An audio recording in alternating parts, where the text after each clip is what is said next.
C'est Ursule encore. On est le 4 février 2019. Alors je viens sonner la trompette aujourd'hui encore et je viens nous encourager à vraiment nous apprêter. Parce que c'est maintenant qu'il faut le faire.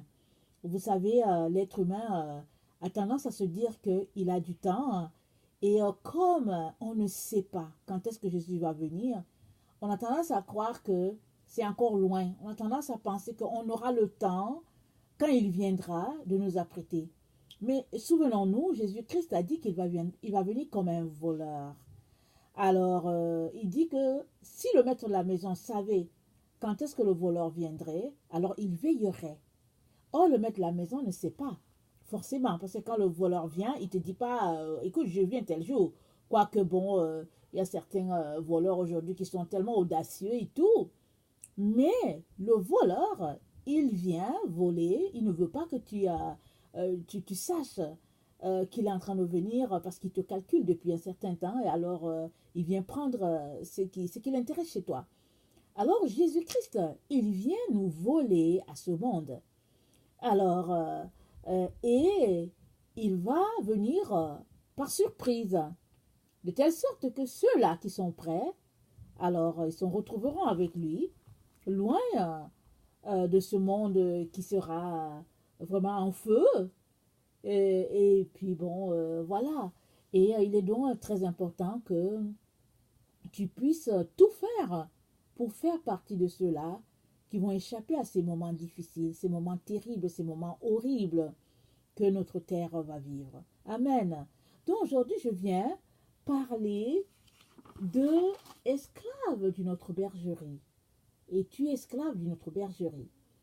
Alors, vous savez que nous sommes tous les brebis du Seigneur, et, mais souvent, on se retrouve esclave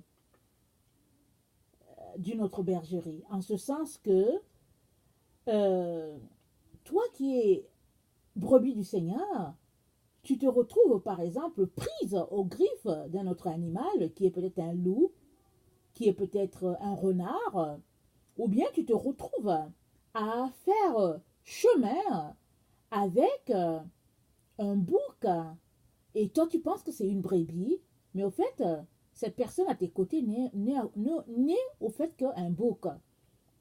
Alors, autant ceux-là qui se retrouvent pris aux griffes euh, euh, des renards ou bien des loups ne savent pas forcément que c'est un loup ou c'est un renard. Jusqu'au moment où ils se rendent compte que, ah tiens, au fait, je suis pris à un piège. Mais sinon, de nos jours, plusieurs sont dans nos églises, mais sont des loups qui ont porté des habits de brebis. Et si, par exemple, tu te retrouves dans cette situation, ne mets pas ta tête dans le sable en te disant que le Seigneur Jésus-Christ comprend, ou bien ne te dis pas que comment je veux faire pour sortir de là. Il est très important que tu sortes de là. Parce que c'est ta responsabilité de sortir des différents pièges dans ta vie. Parce que Jésus-Christ nous demande tous de nous apprêter. Et ce n'est pas le temps de commencer à se justifier en disant que bon, mon ami a fait ceci et puis mon ami a fait cela. Très très souvent, c'est dans les couples que les gens se retrouvent pris dans des situations désagréables. Alors ils ont épousé quelqu'un, un mari, une femme, et puis en coup de route, ils se rendent compte que, au fait, excusez-moi, la personne, au fait, est loin de celle qu'on a épousée. Ou bien on se rend compte que, au fait, on a fait une erreur. Ou bien même, il y a certains qui se sont mariés et avaient la conviction que c'est Dieu qui leur a montré leur mari et leur femme. Et en coup de route, alors que eux, ils veulent grimper leur montagne, ils se rendent compte que, ah, vraiment, en tout cas, c'est difficile. Parce que cette personne-là qui est à côté nous met carrément les bâtons dans les roues. Et oui, quand les bâtons misent un bâton, quand les bâtons mis, pardon, dans nos roues sont faits avec dureté, c'est difficile à supporter. Alors, ça devient un moment très difficile. Mais quand les bâtons sont mis dans nos roues de façon très subtile, souvent on ne se rend pas compte. Alors, on a souvent affaire à des personnes très manipulatrices et qui sont autour de nous. Et finalement, on ne sait plus quoi faire. Parce que ces personnes-là, de loin, elles ont mis la main sur leur proie et elles ne veulent pas que la proie s'échappe. Alors, par des manipulations par-ci, par-là, elles font tout pour garder cette personne-là sous leur domination. Très, très souvent, c'est par les sentiments. Alors, oui, tu sais, je t'aime, qu'est-ce que je ferais sans toi, vraiment, je ne peux pas vivre sans toi, etc., etc. Ou bien, oui, je comprends que tu aimes Jésus, moi aussi je l'aime, mais je ne suis pas encore au stade où tu es. S'il te plaît, aide-moi à arriver au même niveau que toi. Et puis, bon, je trouve que tu vas trop vite, parce que moi aussi je suis chrétien, je suis aussi chrétienne comme toi. Allons-y ensemble, parce que nous sommes un couple. La Bible dit que nous sommes unis, nous sommes une seule chair. Donc allons-y d'un même pas, etc., etc., etc. Et tu finis toujours par rester sous leur domination.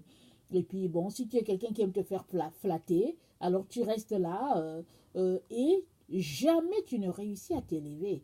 Parce que chaque fois que tu veux t'élever, alors il y a quelque chose comme une épée de Damoclès là sur ta tête et puis bon, tu retournes au stade où tu étais. Jésus-Christ, il sait tout ça.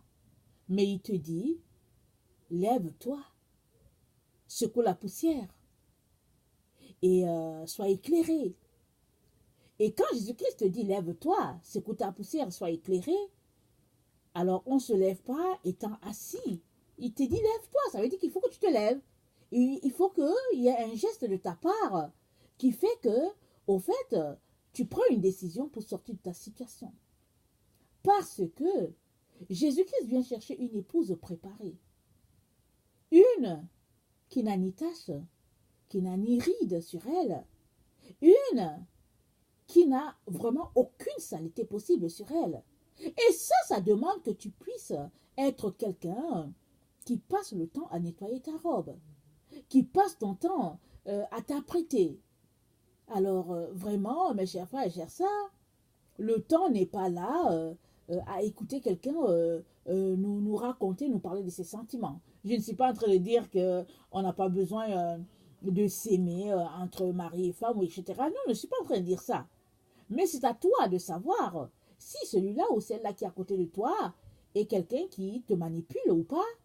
Et c'est à toi de tout faire pour sortir de là. Vous savez, il y a cette pensée-là un peu chez les chrétiens de croire que tous les chrétiens sont parfaits. Oui, il y a cette pensée-là. Alors on se marie, et on a, Dieu merci, Dieu, la personne qu'on a est un chrétien, alors on vit avec l'idée que non, c'est quelqu'un qui est parfait.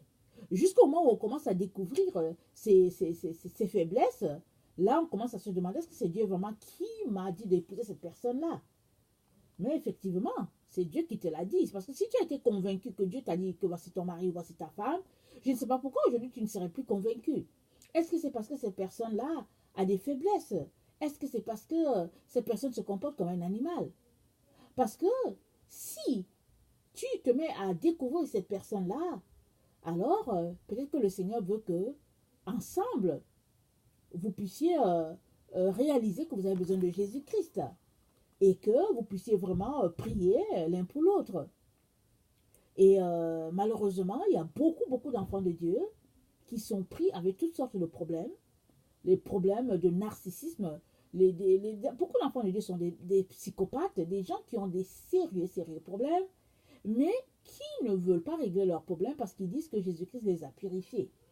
Et si tu crois que Jésus-Christ t'a purifié, alors est-ce que ta vie montre bien que tu es saint? Est-ce que ta vie montre que tu n'as aucun péché? Alors si tu te rends compte que Jésus-Christ t'a purifié, mais que ta vie, ça ne va pas, arrête-toi et pose-toi des questions. Parce que Jésus-Christ ne ment pas.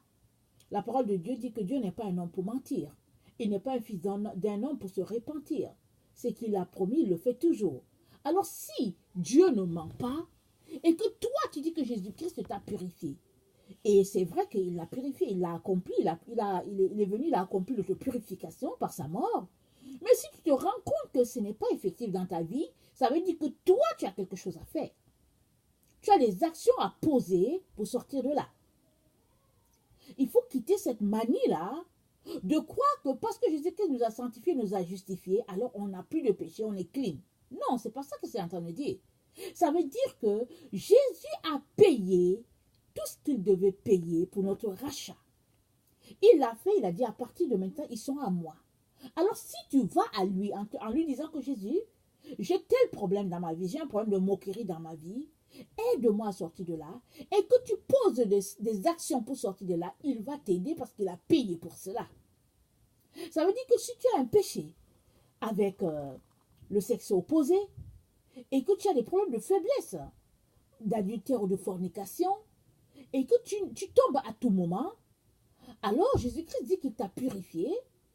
Alors il est ta responsabilité de venir à lui pour lui dire, Seigneur Jésus, j'ai un problème.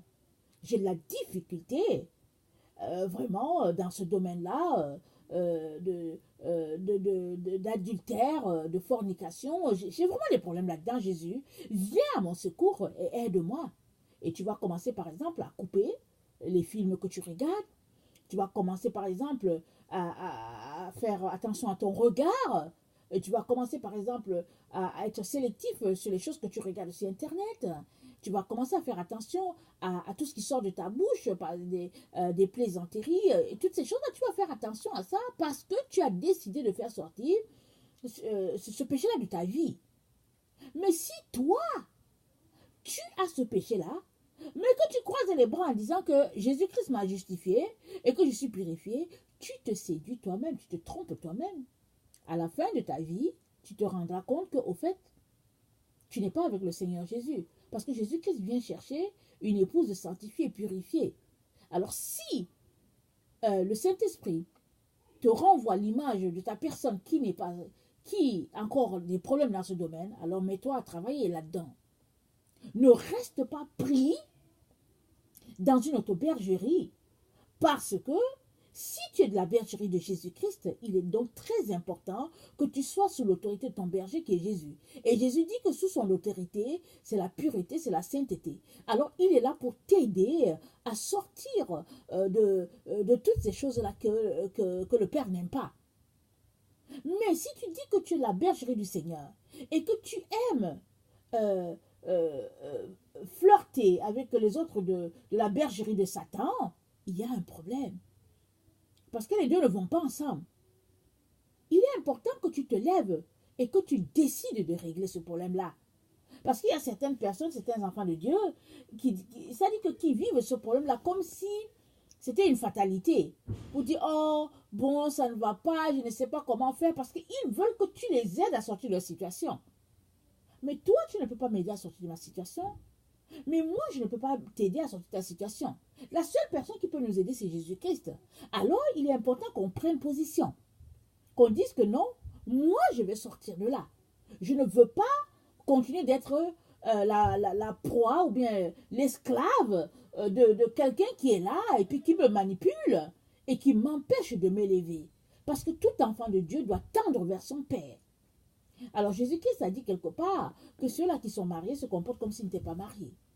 Pas parce que il ne veut pas que tu honores ton mariage, mais il est en train de dire que l'heure est grave. Alors, il faut tout simplement que chacun, mari et femme, se mettent à chercher le Seigneur. Parce que c'est comme ça que ça marche.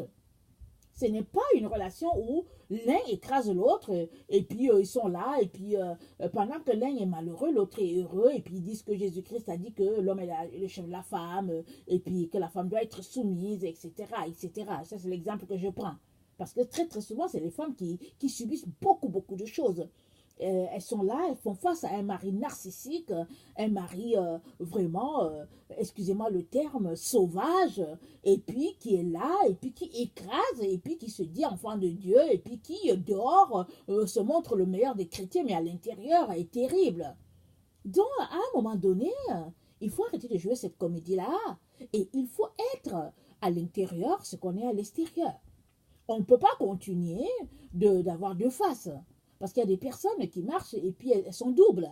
À l'extérieur, elles sont une autre personne, la personne la plus extraordinaire de la terre. Et à la maison, dès que les enfants les voient, et puis c'est la terreur, elles disparaissent. Donc voilà, il est très important qu'on puisse vraiment s'assurer que nous sommes de la bergerie du Seigneur et que nos comportements fit avec ce que nous sommes en réalité. Donc voilà, alors c'est dans ta responsabilité de te lever, de prendre position pour opérer les changements dans ta vie. Parce que si tu ne te lèves pas, il n'y a pas quelqu'un qui va faire ça pour toi. Alors, vous savez que dans la vie chrétienne, on ne peut pas être, on ne peut pas vivre le statu quo. C'est soit tu avances, soit tu recules. Ce n'est pas possible d'être dans une position où on est toujours à la même position. Non, tu avances ou bien tu recules. Alors, si tu veux avancer avec le Seigneur, la seule manière d'avancer avec le Seigneur, c'est de dénoncer les œuvres de la chair, c'est de ne prendre aucune part avec elles, c'est de les condamner et c'est de tout faire pour sortir des liens que nous avons. Nous avons des liens que nous avons acquis dans nos familles, nous avons des liens que nous avons dans notre, comment on appelle ça, dans notre génération, ou bien le peuple d'où nous venons. Nous avons des liens que nous avons pris à l'école, sur les bancs, et nous avons des liens dans la vie, dans notre siècle où nous vivons. Et si tu ne t'examines pas à chaque jour pour voir le problème que tu as, tu vas juste te dire que non, c'est ok, il n'y a pas de problème. Alors qu'en réalité, tu as un problème. Alors si tu crois que tu as été libéré par Jésus, maintenant demande-toi si tu l'es vraiment. Et si tu te rends compte que tu ne l'es pas, pose des actions pour ce changement-là. Ne mets pas ta tête dans le sable avec espoir que ça va te tomber du ciel, par exemple, d'être délivré ou d'être libéré. Donc voilà. Il faut que tu fasses quelque chose. Il faut à tout prix que tu fasses quelque chose. Et j'aimerais ça qu'on lise, attendez, Marc 22, Matthieu 22, verset 14. Ça dit que, je ne vais pas le lire, mais c'est très court, ça dit que il y a beaucoup d'appelés, mais très peu d'élus. Alors, qui est élu? C'est tous ceux-là qui disent que Jésus-Christ, tu m'as appelé et moi je veux me placer, je veux tout faire pour te plaire, pour être la personne que tu veux que je sois. Alors Paul a dit que on court tous on court tous dans le stade et on court de manière à remporter le prix. Alors de la vocation céleste. C'est ça que Paul a dit. On est tous dans le stade en train de courir. Et c'est ça. Mais il faut que toi tu cours pour remporter le prix. Tu ne cours pas pour perdre. Tu cours pour le remporter. Si chaque enfant de Dieu courait pour être premier, alors vraiment ce serait extraordinaire. Alors Paul nous encourage à courir avec un but, c'est que nous allons remporter le prix. Et ça demande que tu puisses te débarrasser de tout cela, de toute chose qui t'empêche de t'élever. Que ce soit au niveau de tes études, que ce soit au niveau de ton style de vie, que ce soit au niveau de ton habillement, de tout ce que tu fais, tu dois tout faire pour te placer comme un élu. Parce que tout le monde est appelé. Seuls ceux-là qui se débarrassent de la chair, seuls ceux-là qui ont pour seul époux, ami Jésus, seuls ceux-là sont les véritables, sont les élus. Alors, tu ne te plaindras pas un jour pour dire Jésus, au fait, tu as fait de telle personne un élu. C'est toi-même qui décides d'être un élu. C'est moi qui décide d'être élu. Alors, si tu ne veux pas être élu, alors arrête donc de te, comment on appelle ça là? Arrête donc de perdre ton temps en allant dans les réunions, allant à l'église et tout ça. Parce que tu es en train tout simplement de te tromper toi-même. Alors, il est donc important que nous essayons de voir notre vie, de nous arrêter pour voir est-ce que nous sommes pris dans un piège à quelque part, dans une relation qui, de facette, semble bien, mais au fond, c'est une relation qui nuit à notre âme. Bon, c'est sûr que dans le cas d'une relation maritale, on ne peut pas se lever pour dire qu'on divorce parce que Jésus-Christ est le divorce. Alors, à partir du moment où Jésus-Christ est le divorce et que dans ton couple, par exemple, ça ne va pas, si tu vas voir Jésus, Jésus-Christ a une solution pour toi. Parce qu'il est le divorce. Il le est déjà. Il va te dire exactement quoi faire. Mais il faut que tu le cherches. Et chercher Jésus-Christ, ce n'est pas venir s'asseoir devant la télévision avec une télécommande en main, et puis on prie 2-3 minutes, et puis après on est là devant la télévision, on zappe les choses, on zappe les différentes chaînes. Non. Si tu veux vraiment connaître, vraiment, si tu veux connaître Jésus, savoir tout ce qu'il a pour toi, si tu veux qu'il t'aide à sortir de tout ce dans quoi tu es, alors tu t'enfermes à quelque part pour chercher sa face. Tu cries à lui, tu le supplies pour qu'il vienne non seulement montrer les pièges dans lesquels tu te trouves, mais aussi qu'il vienne t'en sortir. Alors vraiment, mes chers frères et chères sœurs, il est important qu'on soit violent dans notre foi. La Bible dit que le royaume de Dieu, ce sont les violents qui s'en emparent. Alors, à quelque part, c'est en train de nous dire que il y a une force qui doit être exercée de notre part pour que nous puissions être les enfants du royaume. Et ça, le simple fait de prier, ça c'est le plus grand des travail. C'est pourquoi beaucoup d'enfants de Dieu n'aiment pas prier. C'est pourquoi beaucoup sont pris de paresse quand vient le moment de prier. Parce que prier, c'est travailler. Alors, si tu veux avoir le royaume de Dieu, tu es appelé à être violent. Et la violence spirituelle commence par les genoux au sol. Commence par une vie de prière. Une vie d'intercession. Afin de ne pas rester pris dans ce monde déchu. Amen. Dans Apocalypse 22, le verset 10 à 12, c'est dit ceci. Apocalypse 22, le verset, à partir du verset 10, je vais lire, c'est dit ceci, et il dit, l'ange qui parlait à Jean, ne scelle point les paroles de la prophétie de ce livre, car le temps est proche.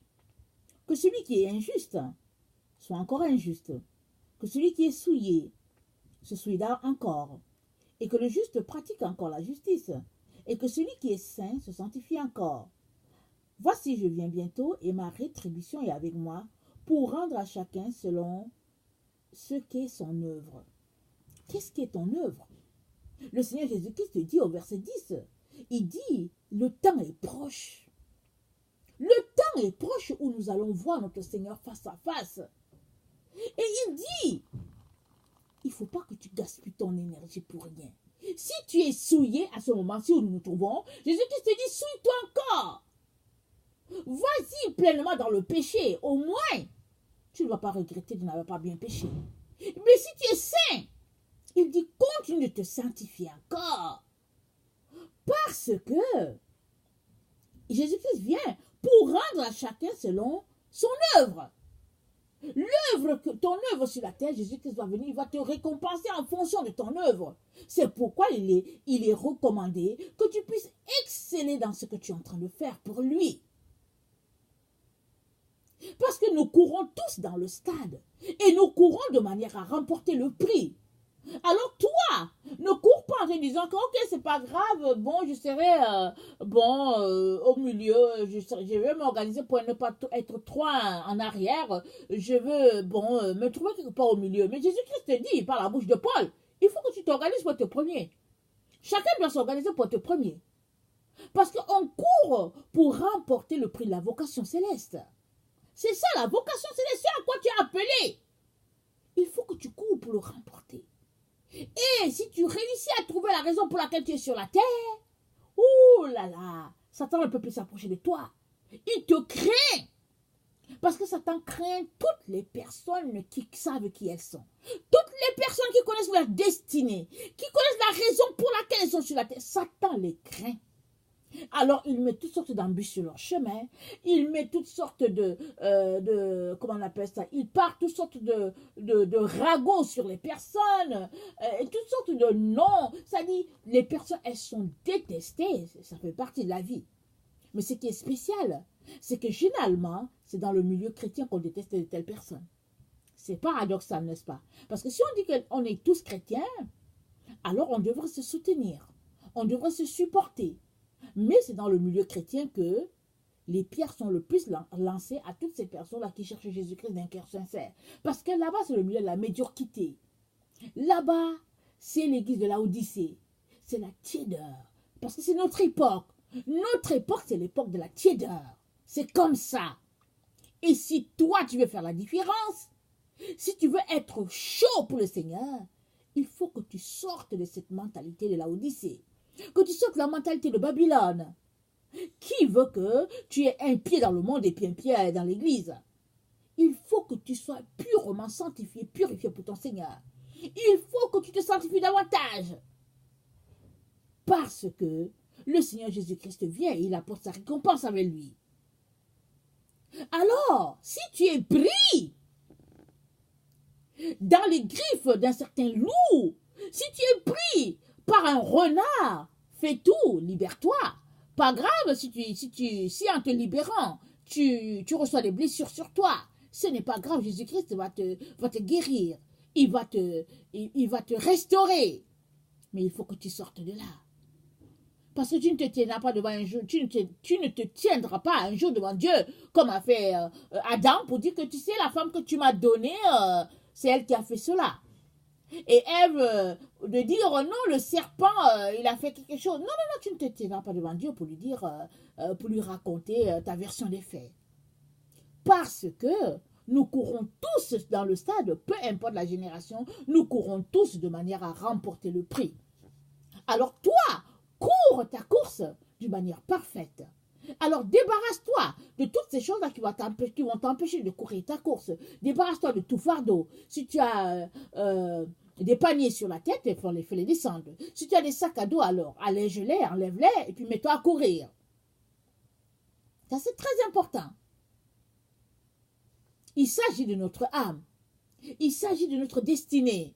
Parce qu'un jour, nous tiendrons devant le Père. Et le Père va rendre à chacun selon ce qu'il a fait sur la terre. Alors, Jean 12, le verset 46 à 48, nous dit ceci. J'aimerais vraiment qu'on s'arrête là-dessus. Jean 12, le verset 46 à 48, c'est Jésus-Christ qui parle. Je suis venu comme une lumière dans le monde afin que quiconque croit en moi ne demeure pas dans les ténèbres. Alors, es-tu dans les ténèbres? Es-tu pris dans une situation où tu ne sais pas comment parler à ton ami, comment parler à ton mari, ta femme, parce que tu es pris dans une situation et puis tu es là, et tu bougonnes dans ton cœur, et puis voilà, et puis tu es mal à l'aise. Non. Est-ce que tu es pris dans ça? Parce que cette situation, c'est une situation de ténèbres. Jésus-Christ dit, si quelqu'un entend mes paroles et ne les garde point, ce n'est pas moi qui le juge, car je suis venu non pour juger le monde, mais pour sauver le monde. Celui qui me rejette et qui ne reçoit pas mes paroles à son juge. La parole que j'ai annoncée, c'est elle qui le jugera au dernier jour. Alors Jésus-Christ, il est clair. Il te dit que cette parole va te juger au dernier jour. Et comme nous avons dit à cette vérité-là, que cette parole-là va nous juger, alors faisons tout pour nous débarrasser de tout ce qui nous empêche de courir notre course. Il est temps de courir sa course et de laisser les autres à leur course. Il est temps de sortir de nos croyances futiles, de toutes les pensées que nous avons à l'esprit, se disant que bon, la chrétienté c'est ceci, et puis bon voilà. Non! Il faut user de violence pour pouvoir aller remporter ton prix. Amen. Es-tu brebis d'une autre bergerie? T'es-tu retrouvé dans une autre bergerie malgré toi alors que tu as donné ta vie à Jésus-Christ et que tu fais tout pour aller à l'église et tout, tu fais tout, mais tu es pris dans une autre bergerie là-bas qui n'est pas la bergerie du Seigneur mais la bergerie de Satan. Est-ce que c'est ça qui t'arrive? Crie à Dieu, appelle-le au secours, prends un temps de jeûne, crie à Dieu, il va venir à ton secours. Parce qu'il a dit que s'il y a une seule brebis qui s'égare, il laisse les 99 et il s'en va chercher celle-là qui est égarée parce qu'il est le bon berger. Alors si tu cries d'une manière sincère, Dieu t'entend. Parce qu'il y en a qui disent qu'ils crient à Dieu, mais au fait, ils font juste des farces. Dieu sait si tu es sincère ou pas. Et si tu es sincère, il viendra, il répondra à ton cri, à ton agonie. Il te fera sortir de cette situation désagréable-là. Mais arrête de te leurrer en te disant que Dieu t'a donné un mari, tu es dans un mariage et que bon, la Bible dit qu'il faut que la femme soit soumise, la Bible dit que l'homme est le chef de la femme, et puis tu es là, tu te fais écraser, amorphe et tout, incapable de faire quoi que ce soit, et puis tu es là, la Bible dit que la femme ne doit pas prêcher, la Bible dit que non, sors de là, va voir le Seigneur. Parce que je ne sais pas qui a interprété la Bible. Ils ont dit que la femme ne doit pas prêcher, par exemple, mais qu'est-ce que Dieu a dit? Dieu a dit que Dieu a créé homme et femme à son image. À son image, lui, Dieu, ils ont été créés, l'homme et la femme. Alors, si toi, Dieu t'a appelé à prêcher, malgré le fait qu'on te traite de quelqu'un qui ne doit pas prêcher, ou bien on dit que tu es une femme, mais si Dieu t'a appelé à prêcher, c'est devant Dieu que tu vas te tenir un jour, comme on vient de lire. C'est devant lui. Est-ce que tu vas arriver là-bas pour dire que oui, les hommes ont dit que la femme ne devait pas prêcher, et puis bon, moi j'ai pris leur parole pour vérité, etc., etc. Moi, je n'ai nulle part vu dans la Bible où Dieu a dit aux hommes de dire aux femmes de cette terre, par exemple. Je n'ai pas vu. Je n'ai pas vu que Dieu a dit à des hommes de dire à la femme de cette terre. Non. Si tu es vraiment l'enfant de ton père et que tu es une femme, mais c'est ton père, il devrait te parler. C'est ton père.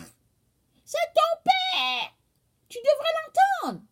Par rapport aux différents sujets, par rapport au questionnement que tu as dans ta vie, tu devrais l'entendre. Si tu ne l'entends pas, alors va encore vers lui, pleure devant lui, il va finir par se révéler à toi. Et ainsi, tu te tiendras devant lui, non pas sur la base d'une parole qu'une personne t'aurait dite, par exemple, mais sur la base de la parole que toi-même tu as entendue du Père. Amen. Donc voilà, que le Seigneur vraiment te bénisse et qu'il te donne d'avancer sur ce chemin-là, qui est ce petit chemin-là, qui est difficile, mais qui est sûr. Amen. Donc voilà, si toi tu es quelqu'un qui ne connaît pas le Seigneur, alors qui, par exemple, côtoie une religion quelconque, je viens te dire qu'il n'y a aucune religion qui peut te sauver. Il y a une seule personne qui sauve, et cette personne-là, c'est Jésus-Christ. Et Jésus-Christ, c'est le pont entre Dieu et les hommes. C'est le Fils qui est devenu chair et qui est venu habiter parmi nous afin de nous enseigner vraiment qui est le Père et puis comment on peut retourner à Dieu.